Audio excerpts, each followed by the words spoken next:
Hello student, welcome to Miracle Classes. As per NCERT syllabus 2020-21, class 7th geography का ये part है. Chapter number 2 हम इस पर डिस्कस करेंगे. Inside our earth, class 7th geography inside our earth, chapter 2 inside our earth. Students, इस chapter में earth के जो इंटरनल पार्ट है, इंटरनल जो स्ट्रक्चर है, उसके बारे में डिफाइन किया गया है कि इंटरनली अर्थ का जो स्ट्रक्चर है वो कैसा है, उनमें लेयर के कौन कौन सी है, इंटरनली क्या है अर्थ में. जो अर्थ का शेप है वो स्फेरिकल शेप है, उसके अंदर इंटरनल पार्ट में क्या क्या कंपोनेंट्स हैं, किस शेप में बना हुआ है, इसके बारे में इसमें डिफाइन किया गया है.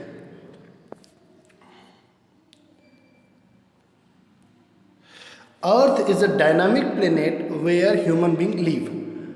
अर्थ जो है एक डायनामिक प्लेनेट है जहाँ पे ह्यूमन बींग रहता है, मतलब हम लोग जीवित रहते हैं. अर्थ एक डायनामिक प्लेनेट है सारे प्लेनेट्स में से, जहाँ पर जो ह्यूमन बींग है, हम जो मानव हैं वो रहते हैं यहाँ पे. The radius of earth is the radius of earth. Earth का जो रेडियस है, रेडियस क्या होता है, किसी भी सर्कल के सेंटर पॉइंट से उसके ये वाला, ये इसको क्या बोलते हैं हम, मैथमेटिक्स में होता है रेडियस. ये जो रेडियस है, अर्थ का रेडियस अगर हम देखें तो 6731 किलोमीटर है. अर्थ का जो रेडियस है 6731 किलोमीटर है. और अर्थ जो है वो एब्सोल्यूट स्फेरिकल इन शेप नहीं है.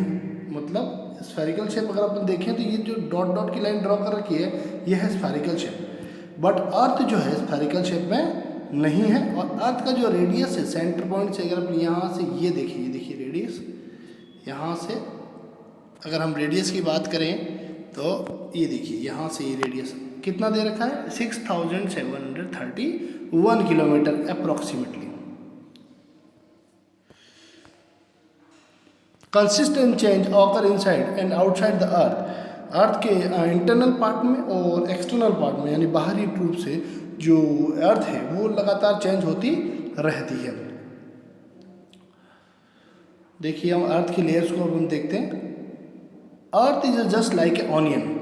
अर्थ जो है एक ऑनियन की तरह, ऑनियन जैसे अपन प्याज देखते हैं, प्याज में बहुत सारी आपने देखी होगी लेयर्स होती है, एक के ऊपर एक के ऊपर एक, इससे लेयर्स बनी होती है. तो अर्थ का जो इंटरनल शेप है वो भी बहुत सारी लेयर्स में डिवाइडेड है, विच is made of several layers of earth which one side of another. अगर हम लेयर्स की बात करें तो ये देखिए सेंट्रल पार्ट से अगर हम देखें तो सबसे पहली जो लेयर है वो है inner core, outer core, lower mental और अपर मेंटल. ये देखिए इनर कोर, अगर हम अर्थ के शेप की बात करें तो सेंटर पॉइंट से इनर कोर, उससे थोड़ा सा ऊपर देखें तो outer core, lower mental, upper mantle और क्रस्ट. क्रस्ट वाला जो पार्ट है जिसपे हम लोग, ये जो ऊपर की सतह है अर्थ की, इसे बोलते हैं क्रस्ट. क्रस्ट से थोड़ा सा नीचे अगर हम ऐसे चलें ऊपर से नीचे की ओर तो सबसे पहले आएगा क्रस्ट, उसके बाद आएगा अपर मेंटल, फिर आएगा लोअर मेंटल, फिर आएगा आउटर कोर और फिर एंड में इनर कोर. तो अर्थ is just like a onion which is made of several layers of earth with one side of another. देखो अब हम देखते हैं इसको थोड़ा सा और. 3 लेयर्स ऑफ अर्थ. अर्थ की 3 लेयर हैं जो हमें इस बता रखी है. फर्स्ट लेयर जो है क्रस्ट, मेंटल एंड कोर.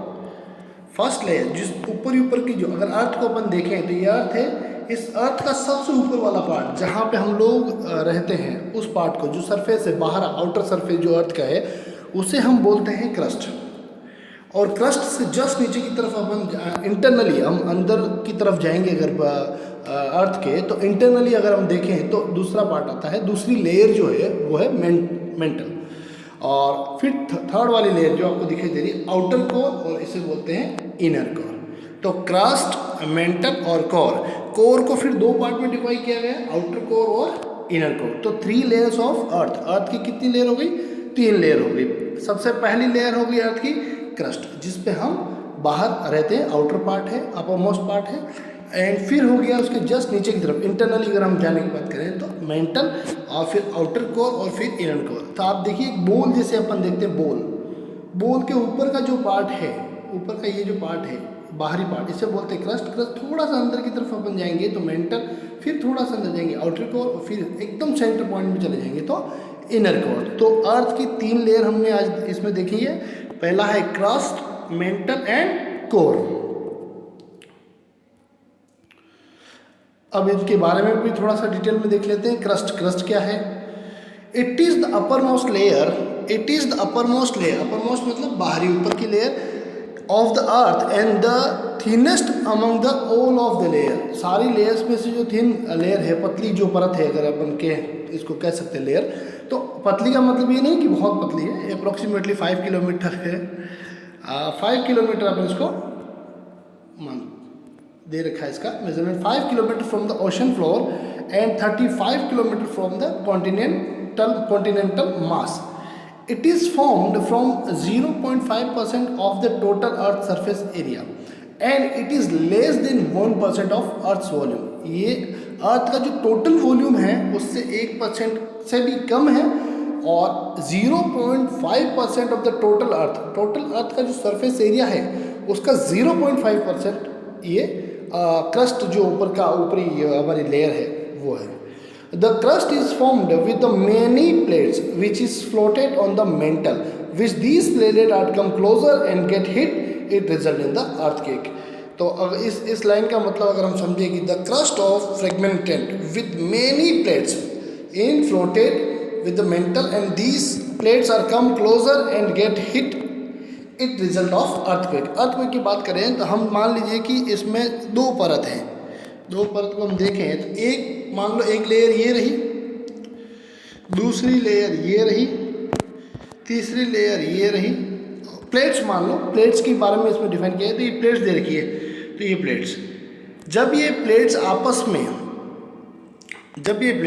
में मान लो यहाँ से ये ग्रीन प्लेट है और ये रेड प्लेट आपस में यहाँ टकराएगी, तो टकराने के बाद अगर हम देखें तो अगर इस पार्ट को हम थोड़ा सा आगे बढ़ाएं, ये जो प्लेट यहाँ से टकराने के बाद प्लेट्स थोड़ी सी ऊपर चली जाएगी और ये जो प्लेट है ये इंटरनल चली जाएगी। आपने देखा होगा कि माउंटेन्स वगैरह का जो फॉर्मेशन है वो इसी फॉर्म में होता है, और प्लेट टेक्टोनिक थ्योरी है एक ज्योग्राफी में, उसके अकॉर्डिंग, प्लेट टेक्टोनिक थ्योरी के अकॉर्डिंग जो अर्थ है वो बहुत सारी प्लेट्स से मिलकर बनी है। तो ये सारी प्लेट्स, एक प्लेट्स मान लो ये आ रही और दूसरी प्लेट्स इधर से, तो ये प्लेट्स का जब मूवमेंट होता है और जब ये दोनों प्लेट्स आपस में टकराएगी तो टकराने की वजह से जो इंटरनल डिस्टर्बेंस होगा अर्थ में, इंटरनल डिस्टर्बेंस जो होगा उसकी वजह से क्या आएगा? अर्थक्वेक। उसकी वजह से आएगा अर्थक्वेक मतलब भूकंप जिसे कहते हैं। इंटरनल डिस्टर्बेंस की वजह से जो अर्थक्वेक होता है वो प्लेट्स के मूव करने की वजह से, आपस में हिट करने की वजह से जो इंटरनल डिस्टर्बेंस जो क्रिएट होता है उसी को हम कहते हैं अर्थक्वेक। तो क्रस्ट के बारे में अपन ने देखा, it is the uppermost layer of the earth and thinnest among the all layers. It is the 5 kilometer from the ocean floor and 35 kilometer from the continental mass. It is formed from 0.5% of the total earth surface and it is the less than 1% of earth volume. The crust is fragmented with the many plates. मैंने अभी आपको define करके बताया, many plates which floated on the mantle. When these plates are come closer, get hit and it result on earth. Internal disturbance की वजह से, जो आपस में प्लेट्स के टकराने की वजह से अर्थ क्रिएट होता है। अब हम नेक्स्ट लेयर देखेंगे। Next, the crust is of 2 type. Crust को भी अगर देखा जाए तो 2 टाइप में, 2 तरह से बता रखा है, कॉन्टिनेंटल क्रस्ट और ओशियनिक क्रस्ट। कॉन्टिनेंटल क्रस्ट का मतलब ये है कि मैंने भी आपको बताया था कि 2 लेयर थी, एक लेयर तो ये रही और दूसरी प्लेट ये रही। अब ये दोनों प्लेट्स जब आपस में टकराएगी, ये इससे टकराएगी तो हो सकता है ये ऐसे चली जाए और ये ऐसे चली जाए। तो ये वाला जो ऊपर का एरिया है, ये हमें माउंटेन्स के रूप में दिखाई देता है। आप देखेंगे कि आपको ये माउंटेन्स के, ये वाला जो एरिया है माउंटेन्स के रूप में दिखाई देता है, और ये वाला जो एरिया इंटरनल पार्ट है, ये प्लेट्स इंटरनली है, ये ओशन के अंदर यानी समुद्र के अंदर की प्लेट्स ये वाली, और ये बाहरी पार्ट हमें जो दिखाई देता है, माउंटेन क्रिएशन जो होता है वो प्लेट टेक्टोनिक थ्योरी पर बेस्ड है। तो इसको देख के दो प्लेट्स आपस में टकराई और ये माउंटेन का फॉर्मेशन हुआ और एक इंटरनल चला गया और एक आउटर चला गया। तो जो इंटरनल चली प्लेट गई है उसको हम बोलेंगे अंडर द लैंड और अंडर द ओशन। अब देखो continental crust, this layer is also name as CL where C refers to the silica and Al aluminum जिसे कहते हैं, Al refers to the aluminum as they are main minerals constituent on the continental mass। जो continental mass है इसमें दो तरह के components हैं, पहला है वो SI जिसे सिलिका और दूसरा है एल्यूमिनियम। कॉन्टिनेंटल क्रस्ट जो है बाहर का वो उसमें दो चीज़ें हैं, एक तो है सिलिका और एल्यूमिनियम, और दूसरा अगर इसका देखा जाए दूसरे देखिए oceanic crust under the ocean, जो ओशन के अंदर में है, अंडर मतलब ओशन समुद्र में अंदर पानी के अंदर जो देखा जाए, the ocean crust is made of silica and magnesium. जो ओशन है उसके अंदर वाली जो है सिलिका और मैग्नीशियम। आपको केवल ये याद रखना है कि जो कॉन्टिनेंटल क्रस्ट है उसमें SI किसको रेफर्स करता है, सिलिका को, और Al किसको रेफर्स करता है, एल्यूमिनियम को। और जो ओशियनिक क्रस्ट है अंडर द ओशन उसमें सिलिका एंड मैग्नीशियम दो कंपोनेंट्स हैं। अब नेक्स्ट अपन बात करते हैं मेंटल की। मेंटल क्या होता है? Beneath the crust is mantle. Beneath का मतलब होता है नीचे, मेंटल के जस्ट नीचे। It extend up to the depth of 2900 kilometres. देखिए इसमें देखिए 2900 किलोमीटर। बीनीथ का मतलब हो गया अंदर की तरफ, नीचे। किसके नीचे? क्रस्ट के। क्या है? मेंटल। अगर अपन ने पहले देखा है कि सर्किल में सबसे ऊपर वाला पार्ट था क्रस्ट, उसके जस्ट इंटरनल अपन जाएंगे तो आएगा मेंटल। और मेंटल जो है उसकी डेप्थ है 2900 kilometre. Is form the 16% of total volume of the earth surface. Earth surface area का जो टोटल वॉल्यूम है इसका 16% अगर पार्ट देखा जाए तो वो मेंटल है। It is the thickness layer of the अर्थ। ये थिकनेस यानी थोड़ी सी मोटी परत है। थिकनेस का मोटी परत, thickness layer of the earth. Earth की ये सबसे थोड़ी सी मोटी परत है। It consist of hot dense and the semi solid rock. It is made of the silicate rocks which is made of iron and magnesium. Silicates rock से बना हुआ रहता है जिसमें आयरन एंड मैग्नीशियम दोनों ही शामिल है। The upper portion of the mantle is called asthenosphere and it is the main source of magma. It is composed of the dense rock. It is the composed of dense. Dense का मतलब थोड़ा घनत्व, जिसका density ज़्यादा है, density rocks की ज़्यादा है। अब नेक्स्ट पार्ट को अपन देखते हैं कोर। थर्ड लेयर आ गई कोर। कोर के बारे में दे रखा है कि it is the inner most layer of the अर्थ। ये कोर पार्ट है। आपने देखा सबसे पहले क्रस्ट, फिर मेंटल, फिर कोर। ये रेडियस अबाउट द 3500 किलोमीटर यानी 3500 किलोमीटर के इंटरनल रेडियस के अबाउट के बारे में दे रखा है। It is made of the निकल एंड आयरन। ये जो है ये निकल और आयरन से बनी हुई है, इसलिए NiFe nife, nickel and ferrous.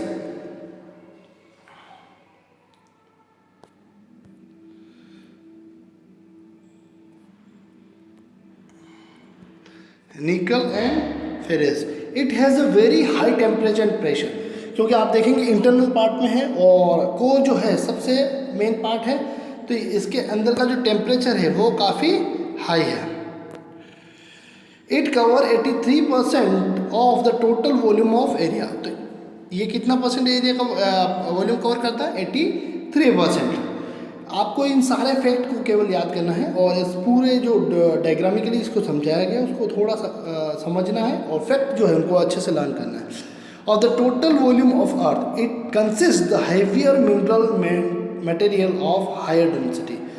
It consist और it contain the heavier metal, अगर अपन बात करें इसको, अगर समझाने की कोशिश करें तो मिनरल्स का जो मेजर पार्ट है, डिफरेंट काइंड ऑफ मिनरल्स जो हैं वो हायर डेंसिटी में यहाँ पाए जाते हैं कोर पार्ट में। अब आगे बात करें, the core is two type. Core जो है वो भी दो तरह का है। कौन कौन सी दो तरह हैं? Outer core and inner core. Outer core and inner core. Outer and inner. It consists of nickel and iron and its liquid most layer. It is the 2266 km from the surface. It mainly consists of nickel and iron. Earth magnetic field is created in this core.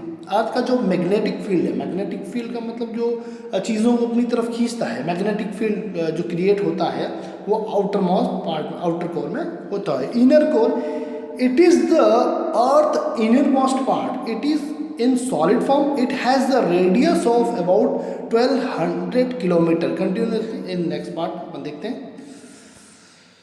rocks and minerals की अगर हम बात करें, rocks and minerals, the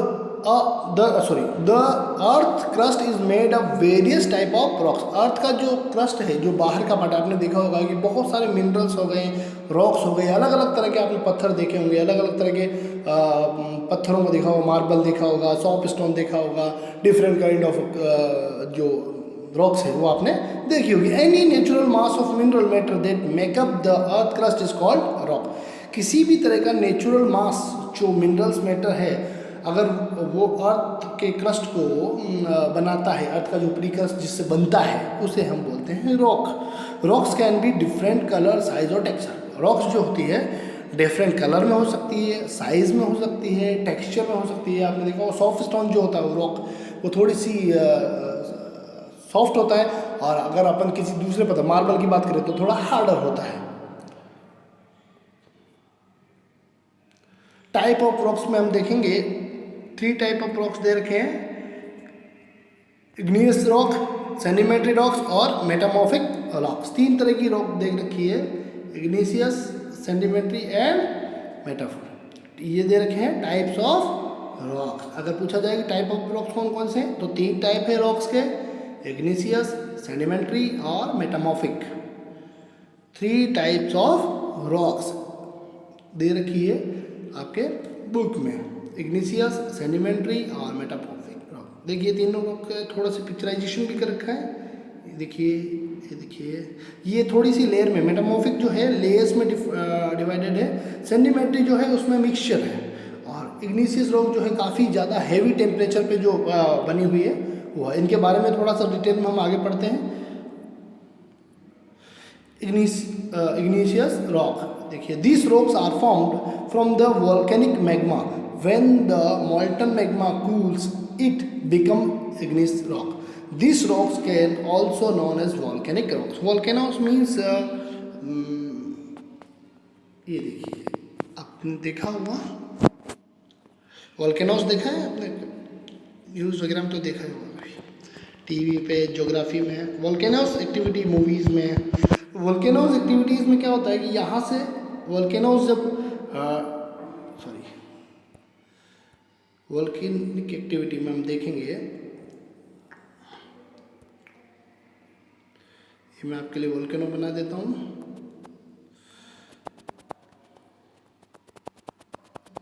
मान लीजिए एक volcano है और ये ब्लास्ट होता है, और इसमें से क्या निकलता है, मैग्मा। लिक्विड फॉर्म में जो मैग्मा निकलता है वो निकलता है, और ये इस तरह से यहाँ, और जब ये धीरे धीरे जब ठंडा हो जाता है, जब धीरे धीरे ये ठंडा हो जाता है और धीरे धीरे किसमें चेंज हो जाता है, इग्नियस रॉक में। These rocks can also be volcanic rock, इनको वोल्केनिक रॉक भी कहते हैं। अब देखते हैं, can you imagine the lava coming from the volcanoes. Lava is actually fiery and the molten magma coming out from this interior of earth is on its surface.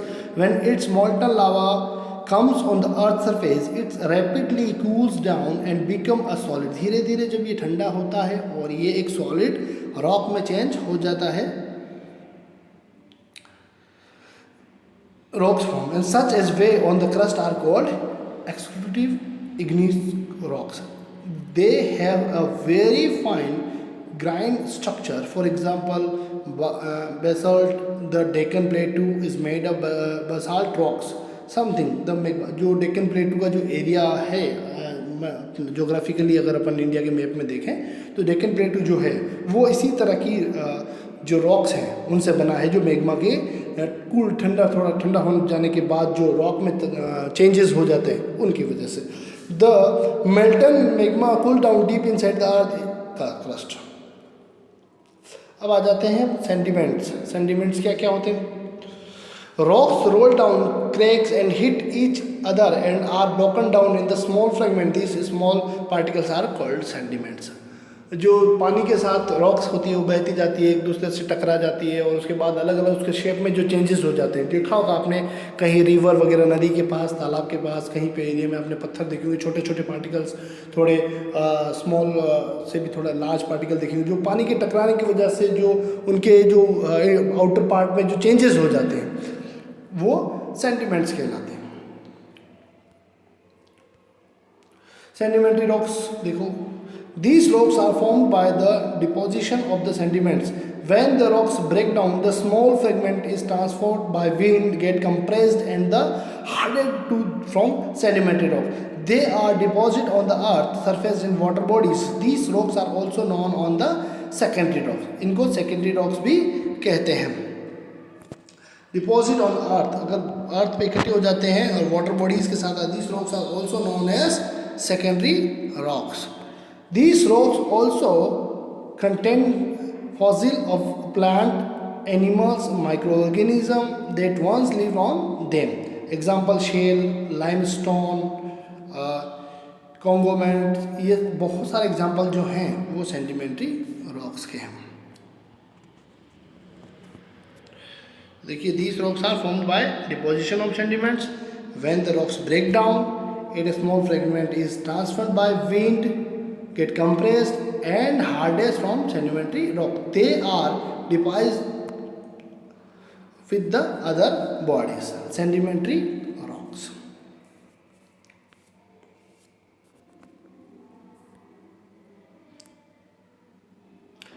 Sedimentary rocks का photo देखिए आप, ये जो आपको पहले भी इसी video में देखने को मिला होगा, सेडिमेंट्री रॉक्स का एक पिक्चर। इसमें देखिए आप लेयर्स हैं, बहुत सारी लेयर्स के बीच में ये जो छोटी छोटी लेयर्स आपको दिख रही हैं, ये देखिए, ये बहुत सारी लेयर्स, इन छोटी छोटी लेयर्स से ये बना है, इसे बोलते हैं सेडिमेंट्री रॉक्स।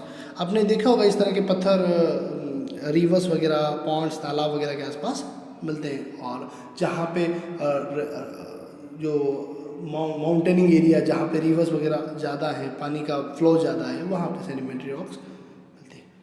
मेटामॉर्फिक रॉक्स, ये क्या होती है metamorphic rocks? These rocks are formed by heat, pressure and other chemical reaction. They are formed from igneous and sedimentary rocks in the process called metamorphics. Heat यानी गर्मी की वजह से, pressure की वजह से और अदर केमिकल रिएक्शन की वजह से जो इग्नियस और सेडिमेंट्री रॉक्स हैं वो चेंजेस हो जाती है. इन the process is called metamorphic.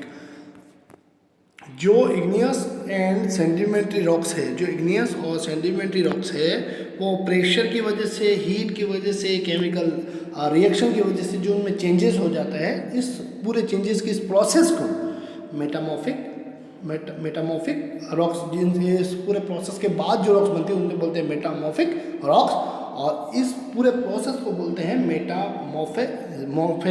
मेटामॉर्फेज. Example दे रखे हैं, क्ले दे रखे हैं, चेंजिंग टू द स्लाल्ट दे रखे हैं, limestone changing into marble. Limestone जो होता है धीरे धीरे मार्बल में चेंज हो जाता है. एग्जाम्पल दे रखे हैं इसमें.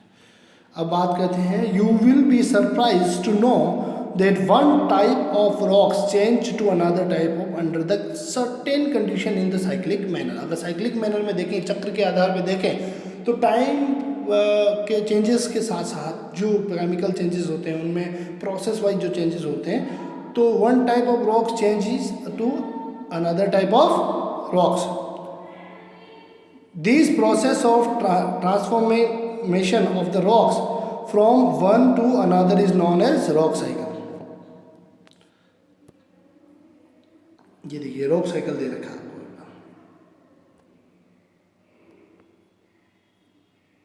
मिनरल्स, मिनरल्स क्या होते हैं देखते हैं। Naturally occurring substance with some physical properties and chemical compositions is known as minerals. कुछ नेचुरली जो ऑकरिंग प्राप्त चीज़ें होती है, सब्सटेंस होता है जिनमें कुछ फिजिकल प्रॉपर्टीज़ भी होती है, केमिकल कंपोजिशंस भी होते हैं, उनको अगर अपन कंबाइंड रूप से बोल रहे हैं तो उनको बोलते हैं minerals. The naturally occurring substance with some physical properties and chemical composition is known as minerals.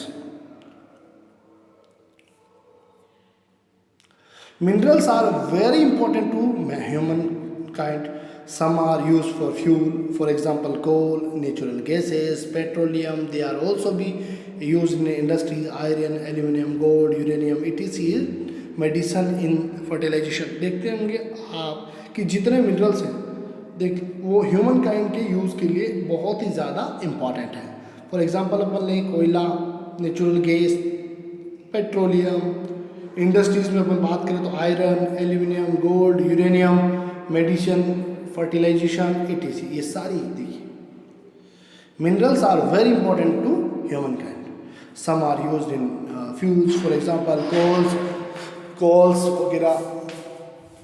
In industries, they are also used in industry. Iron, aluminum, gold, uranium, etc. in medicine, in fertilization, etc. अब अपन देखते हैं chapter close.